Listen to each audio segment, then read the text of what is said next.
भ्रष्टाचार के खिलाफ सीएम का बड़ा ऐलान। औरैया के जिलाधिकारी को सस्पेंड किया गया। डीएम सुनील कुमार वर्मा को सस्पेंड किया गया। बड़ी खबर, भ्रष्टाचार से के खिलाफ लगातार सीएम का बड़ा एक्शन। बड़ी खबर, भ्रष्टाचार के खिलाफ सीएम का बड़ा एक्शन। और खबर आ रही है औरैया से, जहां पर जिलाधिकारी को सस्पेंड किया गया। तो डीएम सुनील कुमार वर्मा को सस्पेंड किया गया और इसके पीछे भ्रष्टाचार, जी हां, भ्रष्टाचार से जुड़ी जो शिकायतें थी वो लगातार मिल रही थी। और भ्रष्टाचार के खिलाफ सीएम योगी का बड़ा एक्शन, पूरी तरीके से एक्शन मोड में। और अब सोनभद्र के बाद अब औरैया के डीएम को फिलहाल सस्पेंड किया गया। बड़ी खबर, डीएम की संपत्तियों की विजिलेंस फिलहाल जांच भी होगी। तो डीएम को सस्पेंड किया गया और अब डीएम की संपत्तियों की विजिलेंस जांच भी होगी। बड़ी खबर, तो डीएम को फिलहाल सस्पेंड किया गया भ्रष्टाचार को लेकर के। अभिषेक पांडे हमारे साथ, हमारे संवाददाता इस बड़ी खबर पर जुड़ गए। अभिषेक, भ्रष्टाचार के खिलाफ सीएम का बड़ा एक्शन कहा जा सकता है साफ तौर पर?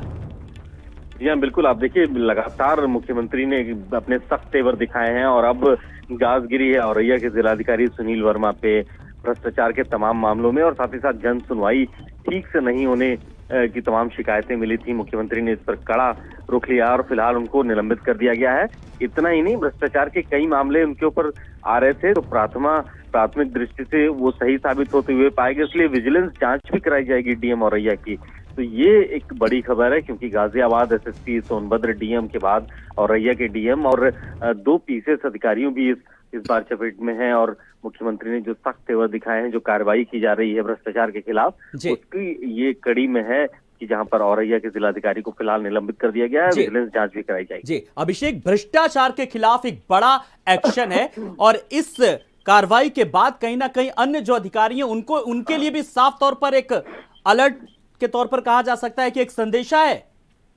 देखिए, मुझे बहुत अच्छे से याद है कि नई सरकार के गठन के ठीक बाद मुख्यमंत्री ने सभी अधिकारियों के साथ बात की थी, वीडियो कॉन्फ्रेंसिंग से बात की थी और उन्होंने साफ शब्दों में कह दिया था कि अगर जन सुनवाई नहीं होती है, जनता की शिकायतें दूर नहीं होती हैं, जनप्रतिनिधियों की तरफ से अगर उन शिकायतें आती हैं, तो ऐसे में अधिकारियों पर एक्शन होगा, अधिकारियों की जवाबदेही तय की जाएगी। और इसीलिए आप देखिए कि एक के बाद एक 3 बड़ी खबर हमको पिछले 2 दिनों में मिली है। 2 जिलाधिकारी और 1 एसएसपी निलंबित हो चुके हैं। जी बिल्कुल। इससे पहले भी आपको बता दें, जैसा कि आपने भी बताया, सोनभद्र को लेकर के, सोनभद्र के डीएम को लेकर के, गाजियाबाद एसएसपी को लेकर के लगातार ये कार्रवाई हो रही है। इस मामले को लेकर के औरैया के जिलाधिकारी को जिस तरीके से सस्पेंड किया गया, बड़ी बात है कि डीएम की संपत्तियों की विजिलेंस जांच होगी, तो साफ तौर पर अब आने वाले समय में और भी ज्यादा शिकंजा कसा जाएगा। बिल्कुल स्पष्ट संदेश दे दिए मुख्यमंत्री ने अपनी कार्रवाई से। अमूमन जिलाधिकारी का निलंबित होना या किसी पुलिस कप्तान का निलंबित होना, जब कोई बहुत ऐसे मामले सामने आते हैं जिसमें बहुत ज्यादा भ्रष्टाचार या शिकायतें होती हैं, तभी सामने आता है। अमूमन जिलाधिकारी के निलंबन को लेकर के बहुत बड़ी एक प्रक्रिया का पालन करना पड़ता है। लेकिन बीते 3 दिनों में जो कार्रवाई हुई है, मुख्यमंत्री ने स्पष्ट संदेश अपनी इस कार्रवाई से दे दिया है कि करप्शन, भ्रष्टाचार और जन सुनवाई, इन 3 मुद्दों पर वो बिल्कुल भी बर्दाश्त नहीं करेंगे। और उन्होंने अपनी कार्रवाई करके दिखा दिया है कि जिलाधिकारी और पुलिस कप्तान इस मामले में संवेदनशील बने। बिल्कुल। अगर बात करें जिस तरीके से अभिषेक योगी सरकार जब लगातार जीरो टॉलरेंस की जिस तरीके से बात करती है, अब वो चीजें भी कहीं ना कहीं अब सामने आने लगी पूरी तरीके से। अभिषेक, बिल्कुल। देखिए, जीरो टॉलरेंस को लेकर के पहले भी अपने कार्यकाल में मुख्यमंत्री लगातार जन सुनवाई खुद करते थे। अब आईजीआरएस पोर्टल की समीक्षा खुद करते थे और उसमें जो सबसे खराब परफॉर्मर्स होते थे उनको पनिशमेंट मिलती थी, उनके ट्रांसफर्स होते थे। लेकिन इस बार अपने दूसरे कार्यकाल में मुख्यमंत्री और भी ज्यादा सख्त दिखाई दे रहे हैं। आप सोचिए कि नई सरकार के गठन के अभी महज चंद दिन हुए हैं और जो तमाम रिपोर्ट्स आई, समीक्षा हुई, जो भ्रष्टाचार की शिकायतें आई, मुख्यमंत्री ने कड़ी कार्रवाई की। जीरो टॉलरेंस को लेकर के सख्ती बरती जा रही है, भूमाफियाओं पे बड़ी कार्रवाई कराई जा रही है।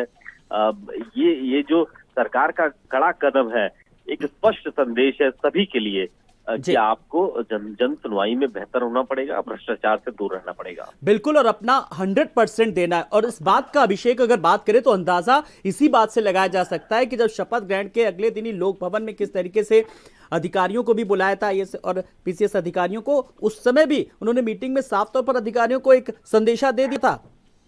देखिए, बिल्कुल मुख्यमंत्री ने साफ कह दिया था कि दूसरे कार्यकाल में जो तमाम बातें रह गई थी पिछले कार्यकाल में, उसका एक्सटेंशन लेवल है, यानी एक कदम और आगे बढ़ के काम करना। पहले 100 दिन का टारगेट फिक्स किया गया, साथ ही साथ ये भी कहा गया कि जन सुनवाई बेहतर होनी चाहिए, भ्रष्टाचार नहीं होना चाहिए, जनप्रतिनिधियों की जो दिक्कतें हैं वो दूर होनी चाहिए, शिथिलता नहीं बरतनी है। इन तमाम मुद्दों को लेकर के मुख्यमंत्री लगातार बीते कई दिनों में जो शिकायतें आई हैं हर जिले से, उनको खुद रिव्यू कर रहे हैं। चलिए, बहुत बहुत शुक्रिया अभिषेक इस तमाम सारी जानकारी के लिए।